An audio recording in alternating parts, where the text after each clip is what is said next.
Well, Youthia is a disruptive company, so it's a for-profit company, and its main product, if I can call it that, is to create an entire youth economy for Africa.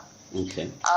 We like calling it a revolutionary youth economy, but the best way to understand it is if you look at an economy of any country and you look at the different stakeholders in that economy, if you look at the different agents that are working together to produce and distribute goods and services to consumers, it's that same understanding. It's that same perspective where we come from the perspective that we had to create an economy that was distinct and vibrant because it had to focus on addressing the biggest barriers that youth entrepreneurs face. I think there's a lot of focus on SMEs, but we have realized that the barriers that youth entrepreneurs specifically face are very unique from just SMEs. And I mean, we're living in the youngest continent in the world. Africa is statistically getting younger every year, and I mean, the youth population is expected to double by 2050. So the youth demographic is really the most powerful demographic on this continent.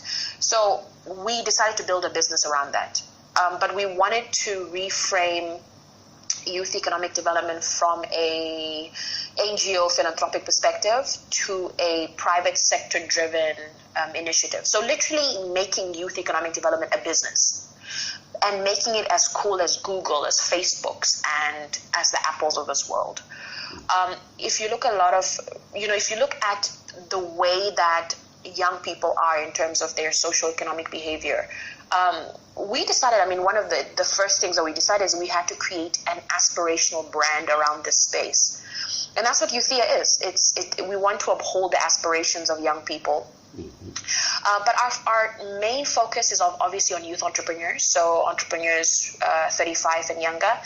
And so we structured this economy in such a way where at every level of the supply chain of this economy, it addresses the biggest barriers. We're talking about job creation, talking about skills transfer. We're talking about diversity in industries. We're talking about access to markets and capital.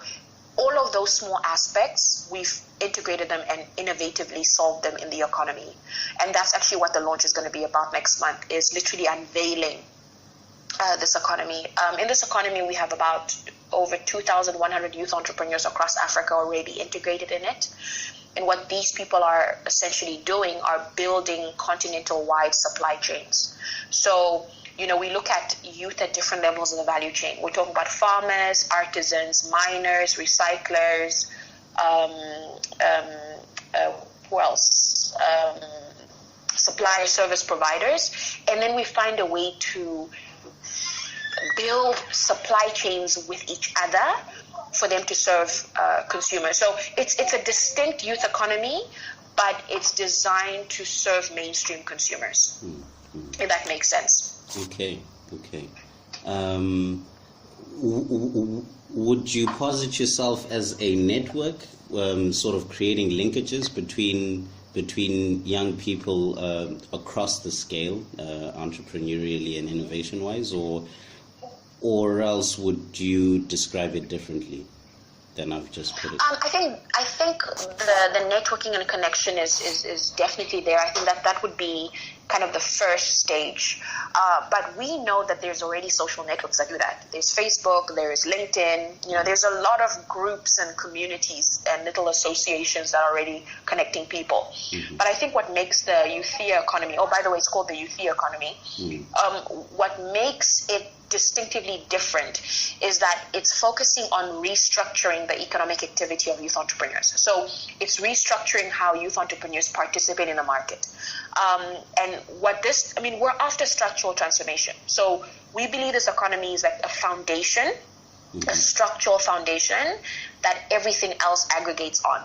So it's much more than just, we're connecting a youth farmer in Accra with a youth packager in Lagos. It's much more than that. Is that how do we connect these two people together in a way where they're able to create jobs within their businesses. They're able to transfer skills from themselves to their employees in such a way that they're able to have access to markets and such, so it's leveling the playing field.